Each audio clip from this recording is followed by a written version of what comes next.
నీ దగ్గర డబ్బులు ఉన్నాయనుకో, ఐదర్ నీ దగ్గర ఇన్ఫ్లుయెన్స్ ఉందనుకో, నీ దగ్గర ఒక డిజిగ్నేషన్ ఉందనుకో, నువ్వు తెలిసినా తెలియకపోయినా వాడు మనోడే.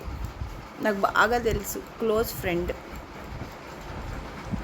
అదే అదే సేమ్ సేమ్ థింగ్ నీ దగ్గర ఇన్ కేస్ డబ్బులు లేవు, నీకున్న పదవి అనేది లేదు, నీకున్న ఇన్ఫ్లుయెన్స్ తగ్గిపోయింది, దెన్ నువ్వు కనిపించినా కానీ నువ్వు తెలియనట్టు ఇగ్నోర్ చేసుకుని వెళ్ళిపోతారు మనుషులు.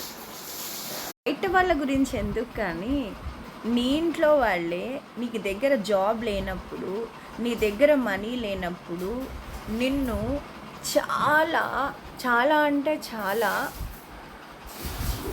చాలా డిస్క్రిమినేట్ చేస్తారు, నిన్ను క్రిటిసైజ్ చేస్తారు.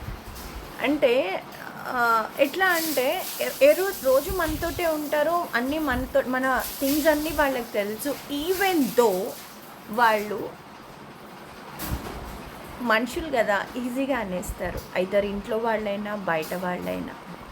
సో ఈరోజు నీతి ఏంటంటే, మార్నింగ్ లేచి కొంచెం ఫిజికల్ ఎక్సర్సైజ్ చేసి మెంటల్ పీస్ తెచ్చుకుని మెడిటేషన్ చేసి concentrate on your work, whatever work, either చిన్నదా పెద్దదా, నువ్వు పొలిటీషియనా లేకపోతే నువ్వు బిజినెస్ మ్యానా, నువ్వు are doing software employer, whatever, just concentrate on your work. ఆ work will decide your future. And ఇదైతే today's content. Thank you for watching my channel.